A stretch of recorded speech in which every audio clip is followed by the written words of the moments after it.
Welcome back to JayFix. Today I want to talk to you guys about tyres.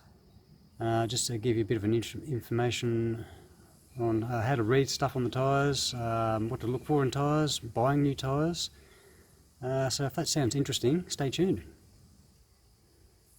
So I thought I'd just start off with some basic information about tyres, and this is probably the most important information you want to look for. So here you can see we've got a few numbers and letters here. So we'll start from the start. We've got the 185. That's going to be the width of your tyre in millimetres. You've got a /60. So the 60 is an aspect ratio, which is 60% of the.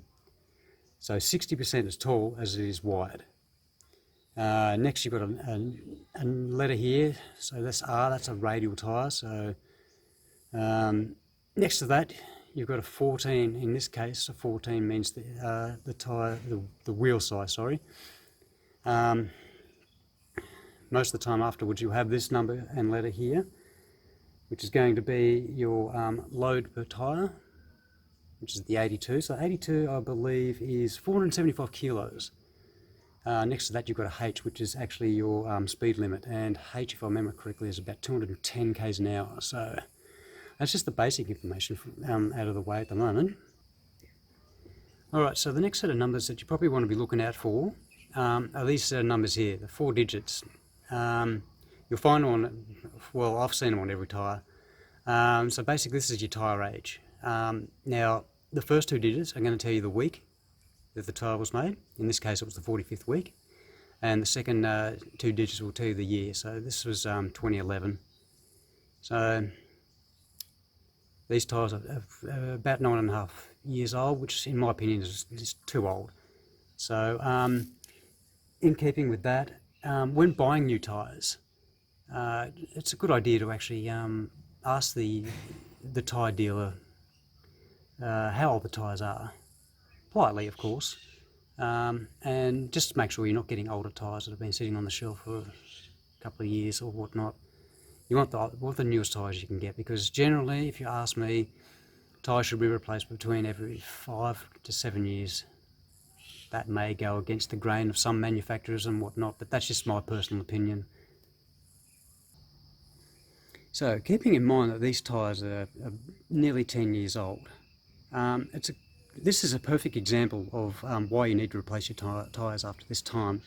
So after a while, your tyres actually start getting harder. The rubber breaks down. It doesn't have the same traction properties that it used to, and they start to dry rot. So here's a bit of an example here. You can see it's all cracked. Even though this tyre looks perfectly fine, it's got a lot of tread on it, it looks great, but it is not going to save you in an emergency. If you have to pull up really quickly, your chances are not going to be as good as if you had new tyres.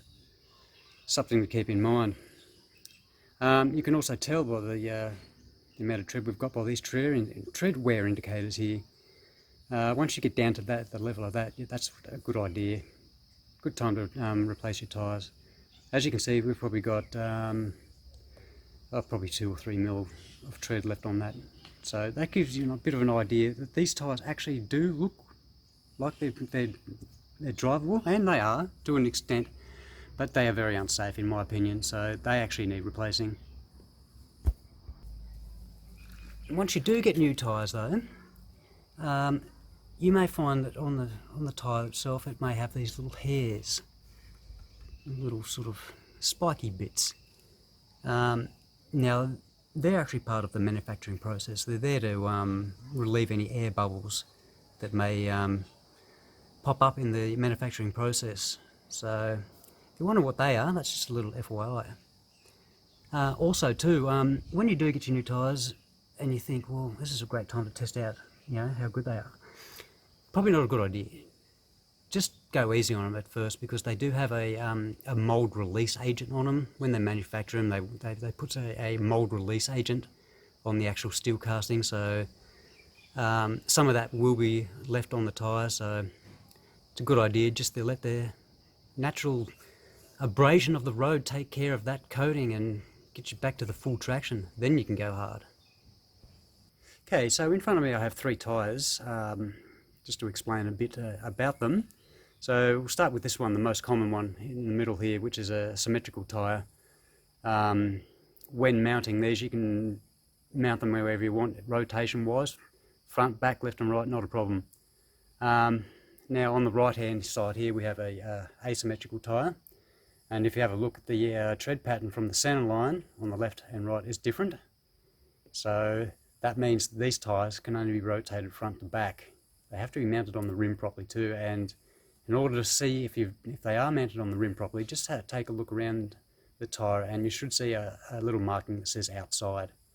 Generally these are high performance tyres that work well in both wet and dry conditions, so they're actually not a bad tyre. So going on to our third tyre, so this is called a directional tyre.